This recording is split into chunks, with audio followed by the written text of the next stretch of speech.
ভগবত ভক্তের সঙ্গই একমাত্র ভগবত ভক্তির কারণ হয়ে থাকে, কৃষ্ণ ভক্তির কারণ হয়ে থাকে কৃষ্ণ ভক্তের সঙ্গ। প্রত্যেকে ভক্ত চরিত্রকে বিশ্লেষণ করে, প্রত্যেকে জনকে দর্শন করেন, তাদের ভক্তির প্রারম্ভ কোথা থেকে হয়েছে বিচার করেন। যে ধ্রুব মহারাজকে বিচার করেন, প্রহ্লাদ মহারাজকে বিচার করেন, যত যত মহান ভগবত ভক্ত এই ভূমণ্ডলে আমাদেরকে লীলা ভগবানের সাথে লীলা পরিদর্শন করিয়েছেন, তাদের দেখেন ভক্তি লাভ হয়েছে সাধু সঙ্গের দ্বারা। যে সাধু সঙ্গ আজকে আমরা লাভ করেছি, এমনকি ভগবানও যখন যখন প্রকট হয়ে ভক্তকে উপদেশ করেছে, ভক্তকে কোনো কিছু আদেশ করেছে, তো ভগবানও ভক্তকে এই সাধু সঙ্গের আদেশ করেছে। ভগবান রামচন্দ্র যখন শবরীজির কাছে প্রকট হলেন, শ্রী রামচরিতমানস তুলসীদাস গোস্বামী পাদ বর্ণনা করেন, শবরী অনেক অপেক্ষা করে যখন ভগবান রামচন্দ্রকে পেলেন, ভগবানকে তো তার উচ্ছিষ্ট কুল সেবা করিয়েছিলেন জানেন আপনারা, এটো কুল খেয়েছিলেন ভগবান শবরীর ঘরেতে গিয়ে। সেই শবরীজিকে ভগবান যখন শবরী তার চরণেতে পড়ে গেলেন, জিজ্ঞাসা করলেন, প্রভু এই জন্মেতে শুধুমাত্র একজন মহর্ষির সঙ্গ লাভ করেছিলাম, জীবনে আর তো কোনো না তপস্যা করেছে, আরে এই যে দেহ চণ্ডাল দেহ, শবর কুলে জন্ম, আমার হীন দেহ ঠাকুর, জীবনে যদি কিছু অহংকার থাকে, কিছু গর্ব থাকে, কোনো মহৎ কর্মের গর্ব থাকে, তা হচ্ছে একটাই যে আমি মাতঙ্গ ঋষির শিষ্যা, আর কিছু না। কখনো তোমার নাম করেছি না, তোমার সঙ্গে কোনো সম্বন্ধ স্থাপন করতে পেরেছি, তবে হ্যাঁ একটাই মাত্র আমার অভিমান যে আমি মাতঙ্গ ঋষির শিষ্যা। সেই ঋষিবরের করুণা লাভ করেছেন। তো প্রভু আমার এবার কি গতি হবে? আপনি আমার ঘরে এসেছেন, সাক্ষাৎ জগদীশ্বর, সাক্ষাৎ পরম ব্রহ্ম আপনি, আপনি আমাকে করুণা করে বলেন, ঠাকুর হে রঘুবর এবার আমার কি গতি হবে? ভগবান তখন শবরীজিকে উপদেশ করেছিলেন। রামচন্দ্র শবরীজিকে বলেছিলেন, শবরী প্রথম ভক্তি সন্তন করো সঙ্গা, দ্বিতীয় ভক্তিরতি কথামু প্রসঙ্গা। শবরী তোমার জীবনেতে আমি দেখেছি তুমি আমার দুটো ভজন করেছো, আমার ভজনের দুটো অঙ্গের তুমি যজন যাজন করেছো। শবরী বলছে, ঠাকুর আমি তোমার কখন ভজন করলাম? তুমি তো দয়ালু শিরোমণি, তুমি পরম দয়াল ভক্ত বৎসল, তুমি তো অনেক কিছু বলো, কিন্তু ঠাকুর প্রমাণ দাও যে আমি জীবনে দুটো ভক্ত অঙ্গের ভজন অঙ্গের আমি যজন যাজন করেছি। রামচন্দ্র বলছে, তুমি প্রথম ভক্তি সন্তন করো সঙ্গা। শবরী আমার ভগবত ধামের দ্বার তোমার জন্য তখন উন্মুক্ত হয়ে গিয়েছিল, সেই পরম পদ প্রাপ্তি তোমার জন্য তখন স্থির করেছিলাম আমি, যখন তুমি সাধু সঙ্গেতে এসেছিলে। প্রথম ভক্তি তুমি আমার অধিবেশন করেছিলে, আমার প্রথম ভক্তি সাধু সঙ্গ। সাক্ষাৎ ভগবান রামচন্দ্র বলছেন, মর্যাদা পুরুষোত্তম শ্রীরাম, আমার প্রথম ভক্তি তুমি সুষ্ঠু যজন যাজন করেছো, তুমি সাধু সঙ্গ করেছো, তুমি মাতঙ্গ ঋষির মতো একজন মহৎ ব্যক্তির সঙ্গ লাভ করেছো। আর আজকে আমার প্রতি তোমার যে অনুরাগ, সেই অনুরাগের কারণ কি? আজকে এত হাজার হাজার বৎসর ধরে তোমাকে মাতঙ্গ ঋষি বলে গিয়েছেন যে তুমি অপেক্ষা করো, সাক্ষাৎ জগদীশ্বর তোমার দ্বারেতে আসবে। মাতঙ্গ ঋষি যখন চলে যাচ্ছেন, শবরী মাতঙ্গ ঋষির চরণ ধরে কাঁদছেন, গুরুদেব আপনি যে আমাকে ছেড়ে নিত্য লীলায় প্রবেশ করবেন, তারপর এই দাসীর কি হবে? আমার আর কি উপায় থাকবে? সব তো আপনার চরণ কমলে আমার সকল কিছু, আপনার শ্রীমুখের বাণী, আপনার চরণ সেবা, এই তো আমার সর্বস্ব। আপনি যদি সাক্ষাৎ আমাকে রেখে চলে যান, গুরুদেব আমার কি হবে? তখন মাতঙ্গ ঋষি বলেছিলেন, শবরী, আমাকে এইখান থেকে ভগবানের কাছে যেতে হবে, তবে আমাকে ভগবত প্রাপ্তি হবে। আমাকে এই জগৎ থেকে, এই শরীরকে পরিত্যাগ করে তারপর আমাকে ভগবত ধামেতে যেতে হবে, আমাকে যেতে হবে। কিন্তু শবরী, আমি তোমার ভক্তিতে এত প্রসন্ন হয়েছি, শবরী, তোমাকে কোথাও যেতে হবে না, ভগবান বৈকুণ্ঠ থেকে তোমার দ্বারেতে আসবে, অপেক্ষা করো তুমি, তোমাকে কোথাও যেতে হবে না। কন্যা, ভগবান তার বৈকুণ্ঠপুরীকে পরিত্যাগ করে তোমার দ্বারেতে আসবে। গুরু মুখ পদ্ম বাক্য চিত্তেতে করিয়া ঐক্য, আর না করিও মনে আশা। মাতঙ্গ ঋষি বলে শরীরকে পরিত্যাগ করে অন্তর্ধান হয়ে গেলেন। শবরী তিনি অপেক্ষা করছেন। আজকে বহু বহু বৎসর চলে গেল। শবরীজি প্রতিদিন পুষ্পের মালা গাঁথে, আমার ঠাকুর আসবে, যদি ঠাকুর তার পার্শ্বদেরকে নিয়ে আসে তাদেরকে অভ্যর্থনা করতে হবে, অন্তত একটা পুষ্পের মালা দিয়ে তো আমার ঠাকুরকে সজ্জিত করতে পারবো।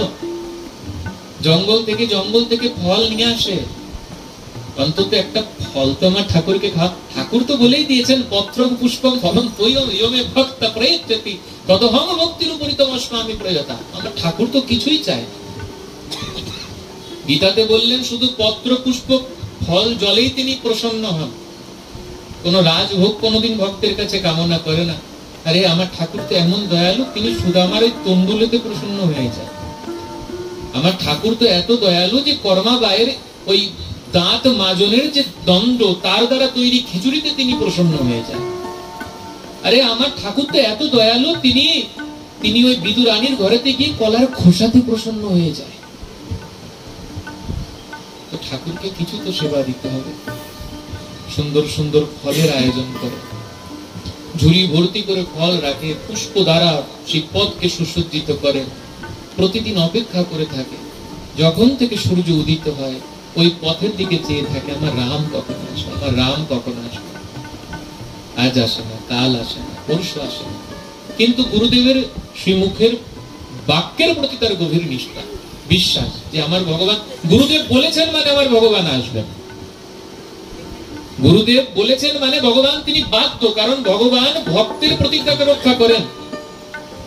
কুন্তেও প্রতি জানি নমে ভক্তা প্রণশ্যন্তি, ভগবান তার প্রতিজ্ঞাকে নষ্ট করে দেন। ভগবানের প্রতিজ্ঞার প্রতি এক বিন্দু তার ভরসা নেই। ভগবান নিজের প্রতিজ্ঞাকে বারবার নষ্ট করেছেন, প্রচুর প্রমাণ আছে শাস্ত্রীতে, কিন্তু ভক্তের প্রতিজ্ঞা কদাপি না।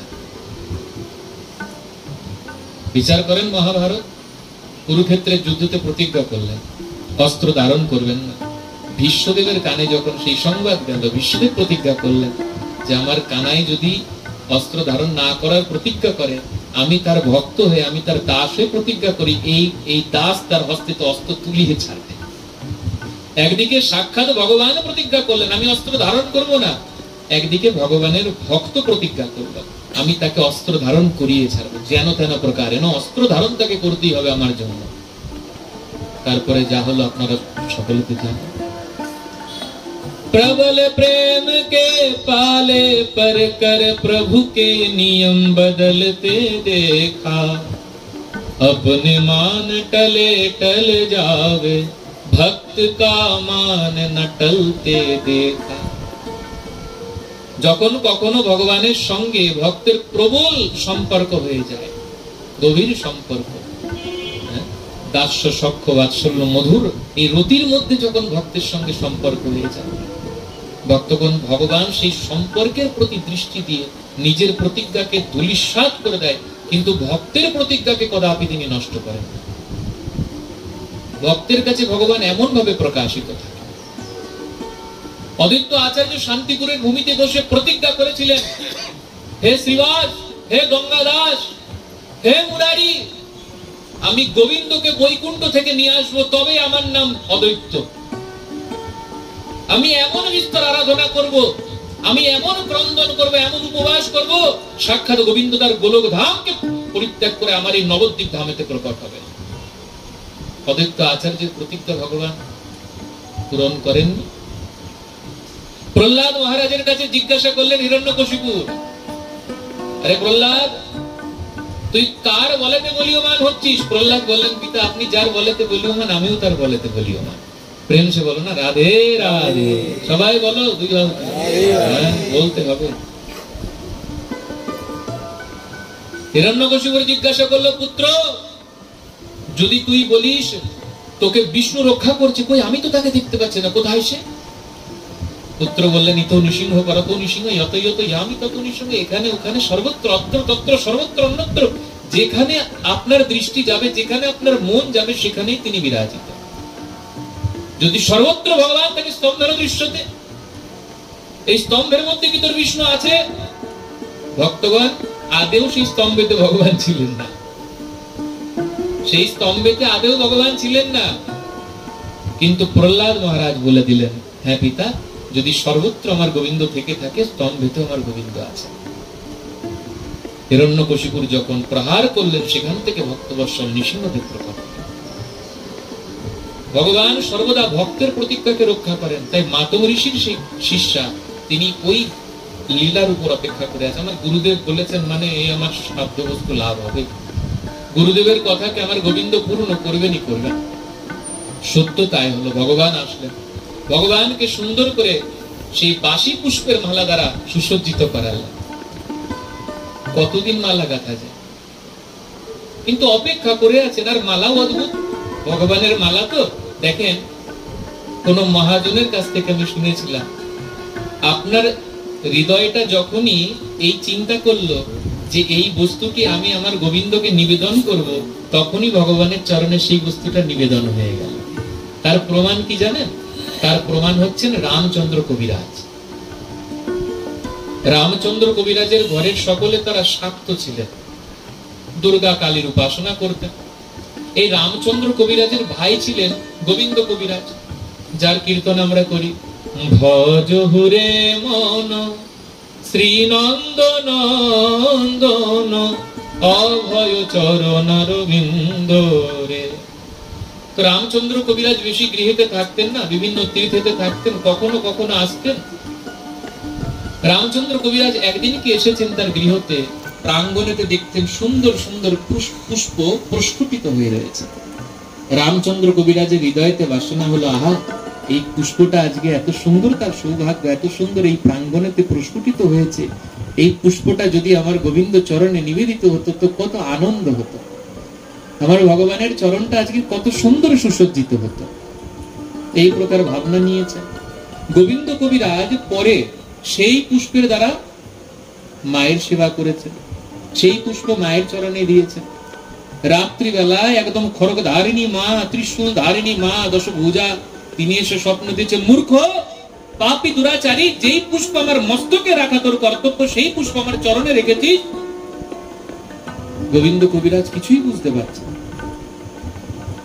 গোবিন্দ কবিরাজ জিজ্ঞাসা করলেন, মা আপনি আমার প্রতি এত রুষ্ট কেন মা? কখনো তো এই প্রকার হয় না। মা বললেন, গোবিন্দ, ওই পুষ্প আমার ভগবানের চরণে নিবেদিত পুষ্প ছিল, আমার প্রভুর চরণে নিবেদিত বস্তু আমার মস্তকেতে ধারণ করি আমি, কদাপি চরণে। ক্ষমা চাইলেন, মা আমার অজ্ঞাত অপরাধ হয়ে গিয়েছে, ক্ষমা করে দেন। এই প্রকার আরেক দিনের কথা, গোবিন্দ কবিরাজ তিনি ঘরেতে সুন্দর করে পরমান্ন রন্ধন করছেন, আর সেই পরমান্নের যে ঘ্রাণ, সেই দিনকে তো অবস্থান করছিলেন রামচন্দ্র কবিরাজ। এই রামচন্দ্র কবিরাজ পঞ্চতত্ত্ব, শ্রীকৃষ্ণ চৈতন্য, প্রভু নিত্যানন্দ, শ্রী অদ্বৈত গদাধর শিবাসাদি গৌর ভক্তবৃন্দ, এই পঞ্চতত্ত্বই পরে আবার অবতীর্ণ হয়েছে নাম প্রেম প্রচারের জন্য। শ্রীনিবাস নরোত্তম প্রভু রামচন্দ্র, জয় জয় শ্যামানন্দ, জয় রসিকানন্দ। এই রামচন্দ্র কবিরাজ সাক্ষাৎ অদ্বৈত আচার্যের আবেশ অবতার। তো সেই তিনি অবস্থান করেছেন, তিনি ঘরেতে সুন্দর গ্রাণ পেয়েছেন। আর ভক্তের বাসনায় তো এই প্রকার, ভক্তের হৃদয়তে যেটাই আনন্দ দান করে সেটাই তিনি গোবিন্দের চরণেতে নিয়ে গিয়ে নিবেদন। কারণ আনন্দর মূল বিগ্রহ তো আমার ঠাকুরজি, অত্যন্ত আনন্দ হয়েছে, তো তিনি সেই পরমান্ন মানুষেতে ভোগ লাগিয়ে দিয়েছেন। যে ঘ্রাণ, যে বস্তু থেকে আসুক না কেন, এত মধুর ঘ্রাণ, সেই বস্তু আমি আমার কৃষ্ণের চরণেতে নিবেদন করলাম, ক্লিং কৃষ্ণায় নমঃ বলে দিয়ে দিয়েছেন গোবিন্দকে। আর ভক্তগণ গোবিন্দ কবিরাজ রন্ধন করে নিয়ে সেই পরমান্ন মাকে ভোগ লাগিয়েছেন। পুনরায় রাত্রিতে স্বপ্ন দেখিয়েছে, পুনরায় রাত্রিতে মা প্রকট হয়েছেন গোবিন্দ কবিরাজের স্বপ্নেতে, কিন্তু সেই উগ্র মূর্তিতে না বাবা, সৌম্য মূর্তিতে প্রকট হয়েছে। আর গোবিন্দ কবিরাজ অদ্ভুত স্বপ্ন দেখছেন, গোবিন্দ কবিরাজকে মা আদর করছেন, কোলেতে বসে আদর করছেন, মস্তকের ঘ্রাণ নিচ্ছেন, মুখে শত শত চুম্বন করছেন। গোবিন্দ, আজকে তুই আমাকে প্রসন্ন করে দিয়েছিস। গোবিন্দ কবিরাজ বললেন, না, আমি তো তোমাকে নিত্য সেবা করেছি, এমন কি মহৎ কার্য করলাম মা যে তুমি আমাকে এত আদর করছো, এত স্নেহ করছো, এত মমতা করছো? গোবিন্দ, তোর নিত্য সেবার থেকে আজকের সেবাটা অন্যরকম ছিল। কেন মা, কি অন্যরকম ছিল? গোবিন্দ, অন্যান্য দিন তুই আমাকে অনিবেদিত ভোগ প্রদান করিস, আজকে যে পরমান্ন তুই আমাকে প্রদান করেছিস সেটা আমার গোবিন্দ সাক্ষাৎ গ্রহণ করেছে। আমার প্রভুর উচ্ছিষ্ট তুই আজকে আমাকে দান করেছিস, আমার প্রভুর প্রসাদ তুই আমাকে দান করেছিস বাবা, তাই আজকে তোকে আমি এত আদর করছি, এত প্রিয় তুই আমার। তো এই প্রকার ভক্তের ভাব হয়ে থাকে। এরপরে শাক্ত মায়ের সেবা করতে করতে তিনি এবার ভগবত সেবাতে আসলেন। তা শুরুই করতে পারলাম না মহারাজ, হরে কৃষ্ণ।